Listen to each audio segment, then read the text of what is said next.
Airplane 2, the sequel is often dismissed as an unnecessary continuation of the comedic benchmark set by Airplane.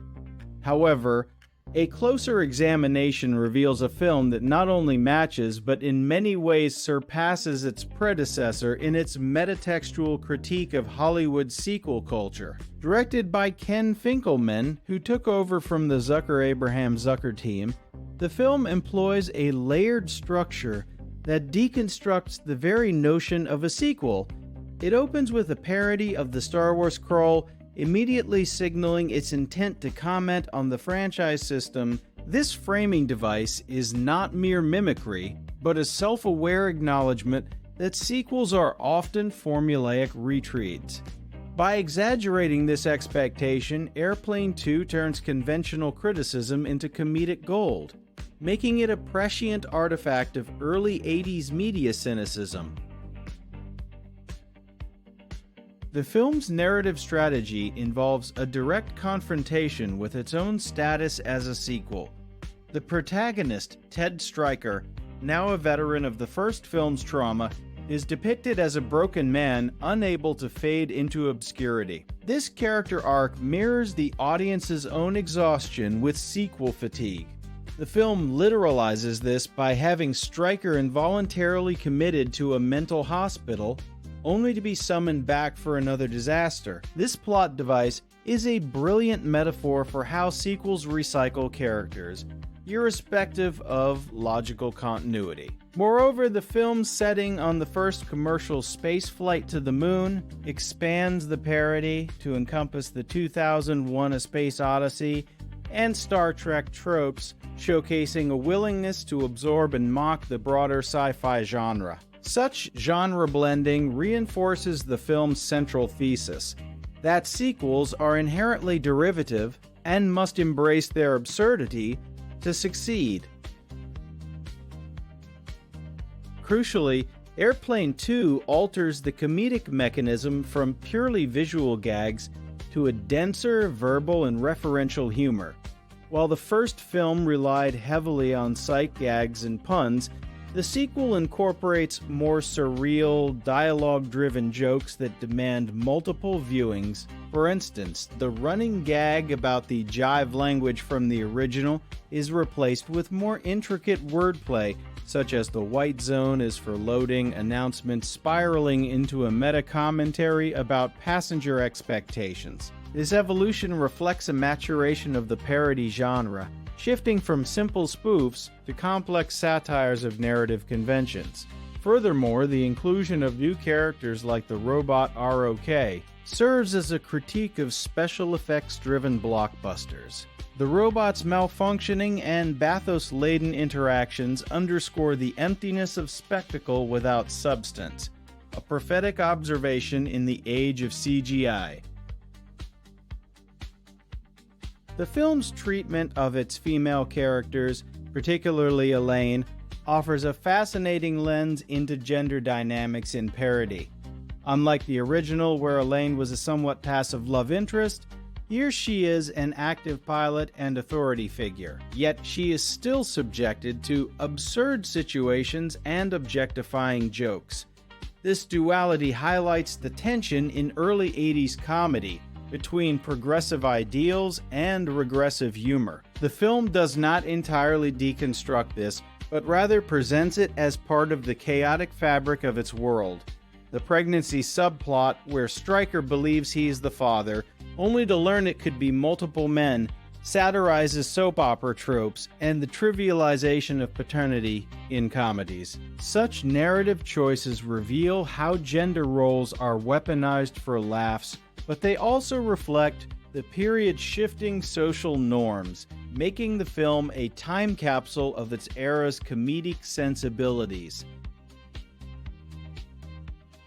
One of the most underappreciated aspects of Airplane 2 is its self-reflexive critique of the filmmaking process itself.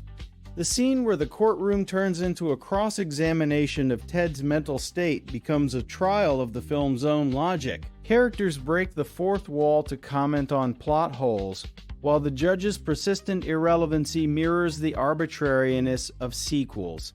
This Brechtian approach forces viewers to question the suspension of disbelief, aligning the experience with the alienation effect. Additionally, the inclusion of William Shatner in a cameo as himself blurs the lines between actor and character. Shatner's presence is a meta-joke about typecasting and the cult of celebrity, as he delivers lines with exaggerated earnestness. The film thus functions as a commentary on how stars are trapped by their iconic roles, much like actors are trapped in sequel franchises. A technical analysis of Airplane 2 reveals a sophisticated use of editing to maximize comedic pacing. The rapid-fire joke delivery, often cutting between 3 or 4 gags in quick succession, creates a rhythm that anticipates modern meme humor. For example, the sequence in the control room features a rapid montage of incompetence that builds tension only to undercut it with a non sequitur. This technique, known in comedy as the rule of 3, coupled with absurdist escalation, keeps viewers engaged while exhausting conventional narrative expectations. The film's use of cross-cutting between different disaster scenarios demonstrates an understanding of structural comedy akin to the best episodes of The Simpsons. Every edit is timed to maximize the payoff of a visual or verbal punchline, proving that parody can be as technically demanding as any serious film.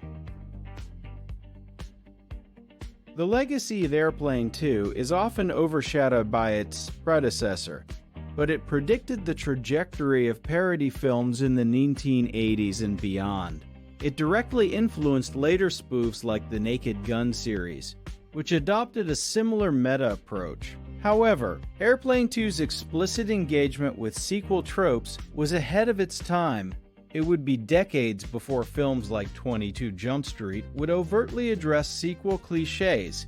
The film also courted controversy for its inclusion of gags about nuclear annihilation and the Challenger space shuttle. This willingness to push boundaries, even in bad taste, reflects a postmodern ethos where nothing is sacred. Today, the film is revered by connoisseurs of absurdist comedy, who appreciate its daring to be both mindless and cerebral. Comparing Airplane 2 to its contemporaries reveals its unique position in the comedy landscape.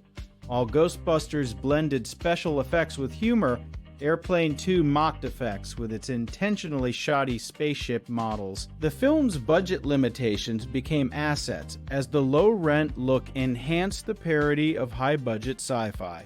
This DIY aesthetic anticipates the later So Bad It's Good cult classic movement. Similarly, whereas Monty Python's films were thematically surreal, Airplane 2 grounded its surrealism in specific genre references, making it accessible to mainstream audiences.